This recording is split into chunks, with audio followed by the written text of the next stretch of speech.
Reacting to your Zelda hot takes, part 3. It's been about 3 months since I did one of these videos, and I figured now would be the perfect time as I'm working on a huge video so it gives me something to upload in the process. I've done this a few times now, so I'm sure you guys get the gist, but if this is your first video, I'll give you a quick rundown. I asked my subscribers to submit their hottest Zelda takes. A hot take is essentially an unpopular opinion, a claim that goes against the majority. I picked a few of these that seem the most interesting, not necessarily the ones that I agree with. Now that you understand the big idea, let's move forward and react to your Zelda hot takes.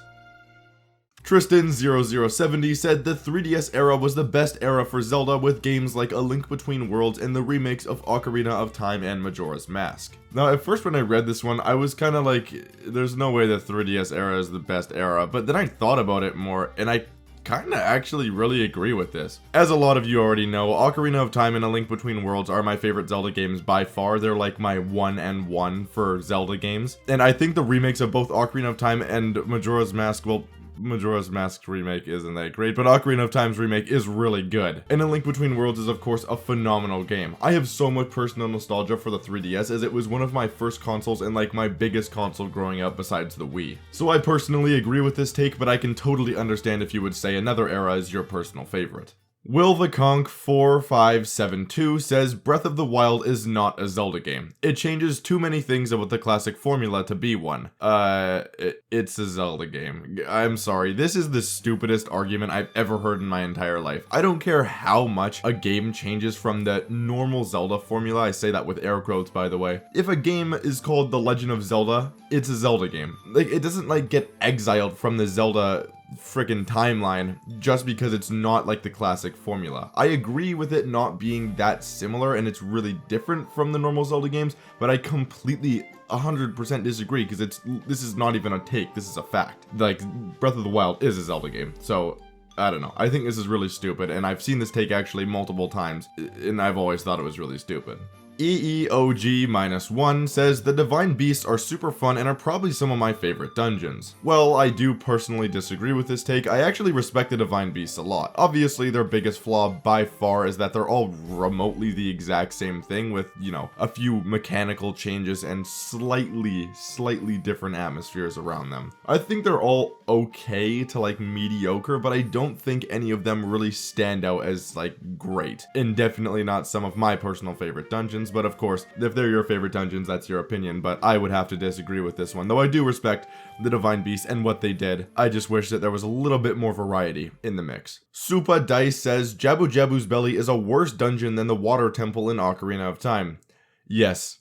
100%. If you watched my 3D dungeon ranking, you'll know that I put Jabu Jabu's Belly really low on the list, and I put the Water Temple relatively high. And that's because I 100% agree with this take. Jabu Jabu's Belly is always a personal least favorite dungeon of mine. I think it's disgusting and really offers nothing that's that good besides maybe the boss fight, and the music is pretty good too, I guess. But the atmosphere is just absolutely gross, and I think the Water Temple is actually a really good dungeon and extremely overhated. Now, if you're playing the original N64 version, yeah, it's not that great of a dungeon, but if you're playing the 3DS version, there's literally no reason to complain about it whatsoever. It was fixed perfectly in that version, and I think that that is the definitive way to play the Water Temple anyway, so yeah. I definitely 100% agree with this take, and I think a lot more people should as well. Dave BF6BS says, Ocarina of Time's final battle is so mid. The tennis fight is okay, but Ganon is too bad. You just have to roll up Ganon's legs and hit his tail and that's all. Other bosses have more transformations and some of them are cool battles using your horse, battleship, or train. I'm not gonna go too deep into this take at all, but I definitely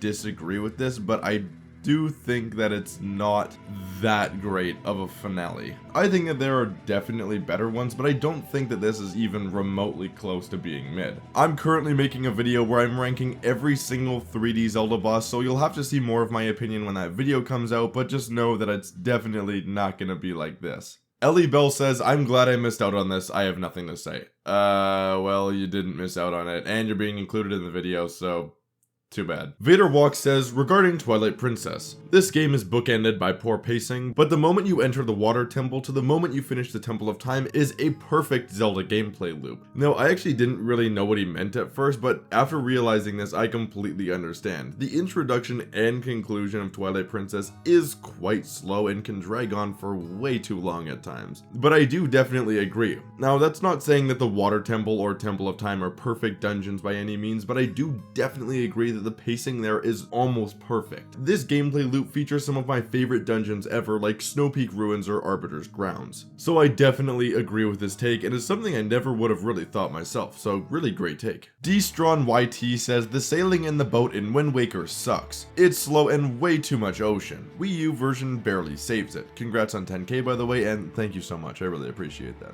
And I do agree the Wii U version does save it, but I do still agree that it is really slow. I played Wind Waker quite recently, I think it was like a few months ago, so this take is still pretty fresh on my mind. And I gotta say, I was not really sailing around that much. Like if I could teleport to somewhere, I was totally just gonna teleport there instead of sailing. I love the Great Sea and thing, it's a great like overworld for a Zelda game, but I do agree that it's way too open and there's not really all that much stuff to do in there at all, even if it does make sense why. So this is a great take and I definitely agree. The original Wind Waker especially had it really terrible, but the Wii U version is definitely an improvement. Still, not that great though. Kula Medley says, hot take, Twilight Princess, A Link Between Worlds, and Wind Waker for Switch. I think you mean Switch 2, but either way, the Switch or Switch 2, I think that there should be a console, specifically the Switch 2, that we can play every single Zelda game ever on. And I see no reason why they just don't go to their way to do that, because it's basically just free money for Nintendo. I especially would like to see Twilight Princess and Wind Waker remade. I don't necessarily think A Link Between Worlds needs a remake yet, but I do think Twilight Princess and Wind Waker could at least get a port. Two games that I think should get HD remakes eventually are Ocarina of Time and Majora's Mask. I know we have the 3DS versions, but even now they're kinda outdated and could use the upgrade. Definitely a great hot take, and I'm sure every single person here will agree with you.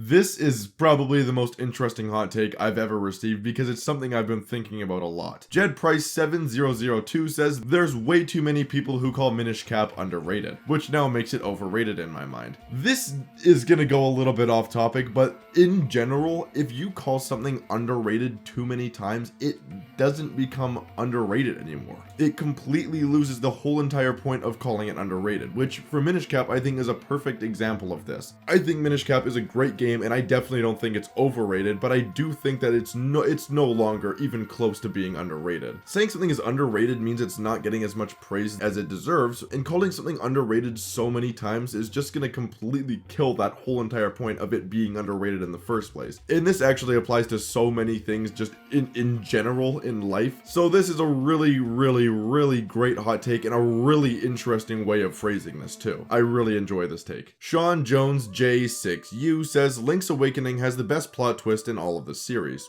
Yeah.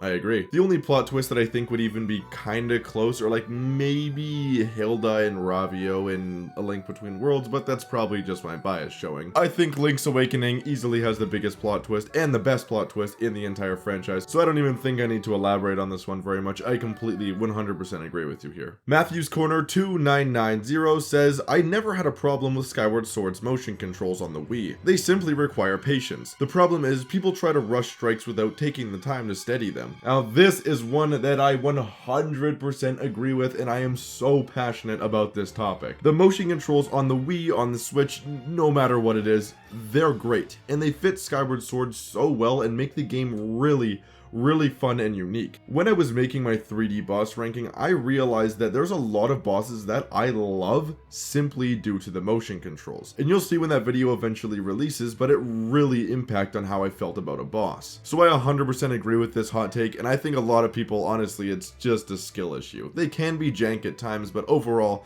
I really love them. Twinte432 says, Spirit Tracks features the best incarnation of Zelda and relationship with her and Link. Hands down. Now, me personally, I'm a Skyward Sword guy, and I really appreciate their dynamic in that game and think it is definitely the best in my opinion, but I do think Spirit Tracks is definitely the second best without a doubt. A lot of the games actually I think have pretty underwhelming relationships and dynamics between Link and Zelda, like Twilight Princess or Ocarina of Time, but the games that they work in, they really work. And I think Spirit Tracks is one of those games that works really well. Of course, I do think that Zelda and Link in Skyward Sword is like hands down the best for me, but I definitely respect this take and I can get behind it. And the final hot take of the video, Heel Order says, I'm mad that they haven't brought Tingle back. He was a genuinely charming little guy, and though I love Beetle, I think Tingle would have been a better traveling shop with his balloon in Breath of the Wild or Tears of the Kingdom. I'm sure every single person in the entire universe is going to agree with this one, but they should totally bring Tingle back. I think Tingle would have fit the atmosphere and just the vibes of Tears of the Kingdom and Breath of the Wild perfectly. He and his brothers even got referenced on islands, but didn't even get to make an appearance in the game, which is honestly just really dirty from Nintendo. I definitely think Tingle should make an appearance, and I'm really hoping he can do so in the next Zelda game.